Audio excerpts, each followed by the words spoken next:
dans cette minute utile du musicien. Aujourd'hui, je voudrais vous parler un petit peu phrasé. Ok, on va parler un petit peu d'intervalle et puis comment phraser un petit peu. Ici, vous êtes en La, par exemple. Disons qu'on est en La. Blues. Si je veux phraser, donc,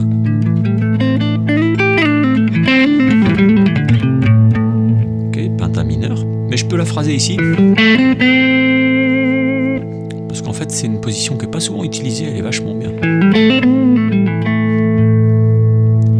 Plan numéro 1. Là, j'arrive sur le La, sur la fondamentale de l'accord, okay, la tonique de la gamme. Donc là, je joue ça, pentat mineur. Okay.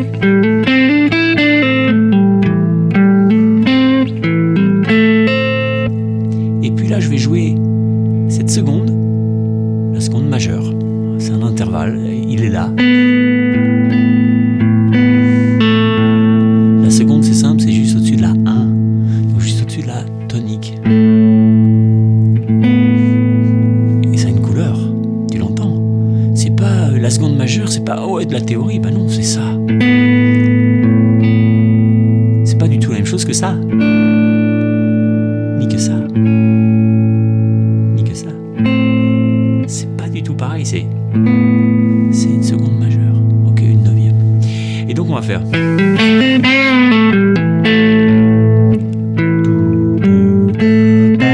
Je joue ma seconde et je vais chercher la tierce mineure qui est ici pour sonner blues. Ça donne aussi une inflexion, ça donne un petit peu comment on peut appeler ça, de l'expression. Et puis ici je finis par un legato ici, un pull-off. Et puis je fais un petit barré pour passer directement de ma quinte à ma tonique.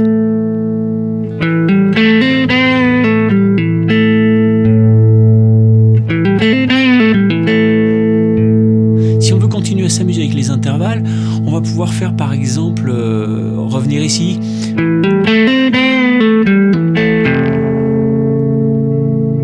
T'entends ce merdier ?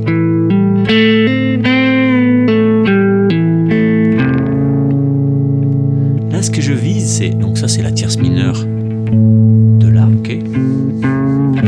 C'est ça qui sonne blues, hein. Ok, mais là, je la joue en ayant celle-là qui sonne, la tonique qui sonne.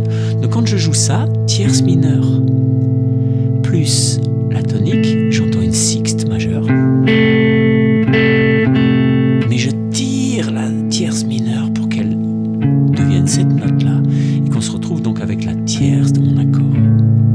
Et ça donne...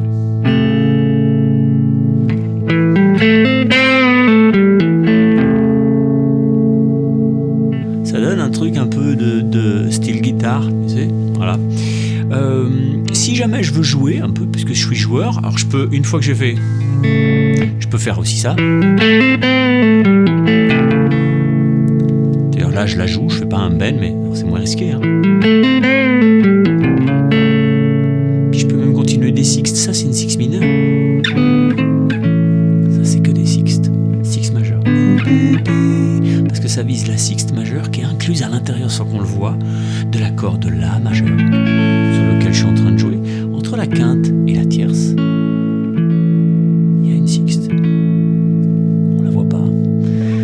Alors.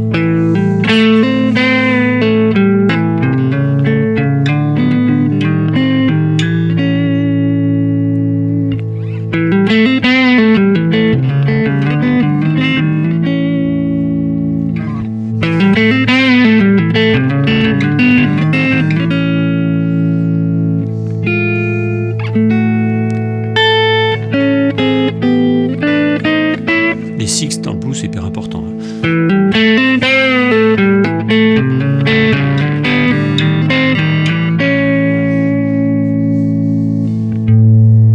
Ok. Si je voulais jouer vraiment un peu plus moderne avec la sixte, j'irai la chercher ici. Qui est la sixte, qui n'est pas une sixte, mais qui est la sixte de mon La, c'est-à-dire de ma tonique. Une sixte, c'est une distance. Hein. Okay, ça.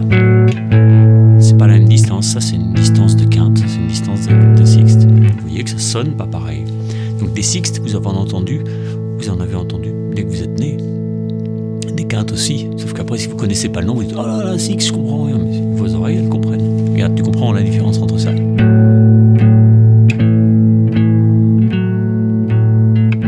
Quand tu fais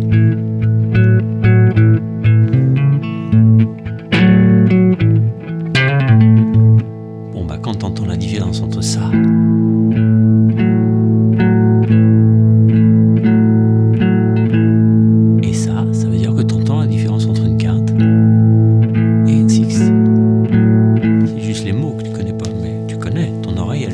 si tu vois aucune différence entre ça et ça, alors c'est là qu'il faut consulter un ORL. Ok ? Allez, un dernier petit plan.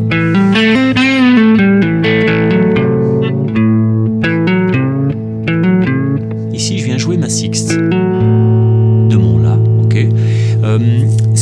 C'est la sixte majeure quand on est en La blues. C'est une couleur assez intéressante parce qu'en fait, elle est incluse dans dorien et dans mixolydien. Je ne rentre pas dans le détail parce que déjà qu'on parle d'intervalle.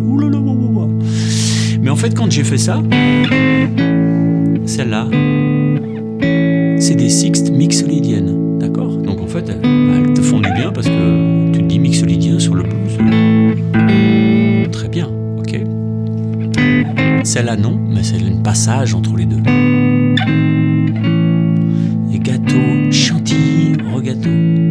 Ok, chantilly, elle tient que parce qu'il y a le gâteau tout seul. Bon, faut être vraiment gourmand. Et ici, quand je fais,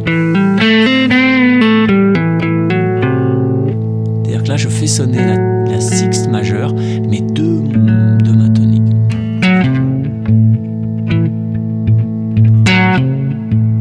Ok, tu peux très bien faire.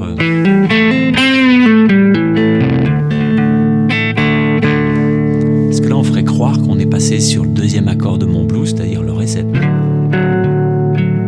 Tu sais, quand tu fais un blues, tu commences comme ça. Et après, tu as un Ré, d'accord ?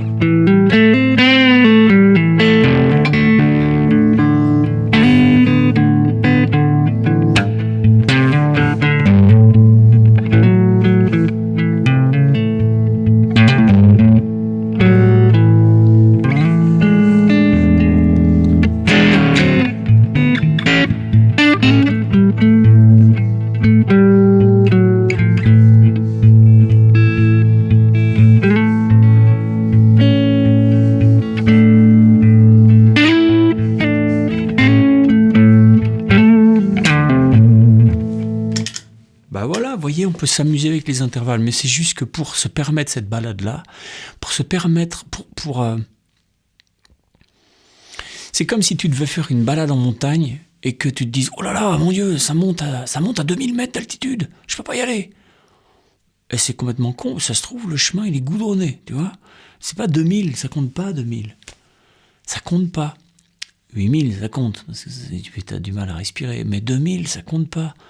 Tu as des balades à 1000 mètres d'altitude sont bien plus compliquées qu'à 2000. Donc les intervalles, c'est le mot qui te fait peur parfois. Mais en fait, il ne faut pas avoir peur, c'est juste une vérité, une réalité. Quinte, sixte. Rappelle-toi de ça. Au moins, tu peux te servir de ça.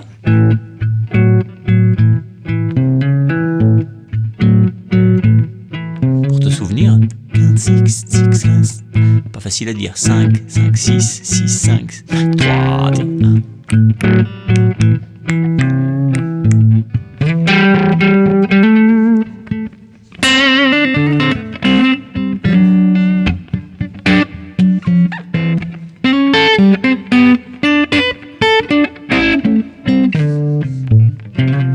Ok. Et puis quand tu joues une tierce mineure, faut pas hésiter à la tordre. Parce que c'est ça qui sonne blues tout de suite. Ok, bah voilà, tu vois, le son du blues, le bon son du blues, c'est ça. Je vous conseille de bosser les intervalles, j'ai fait une formation là-dessus, parce que c'est ça qui t'ouvre le tout de la comprenette. C'est-à-dire, tu peux ne rien comprendre et puis jouer super, hein, ça existe. Hein. Moi, je connais des mecs qui jouent super et comprennent rien à la théorie. Mais leurs oreilles, elles ont compris. Elles connaissent la théorie. Tu comprends ?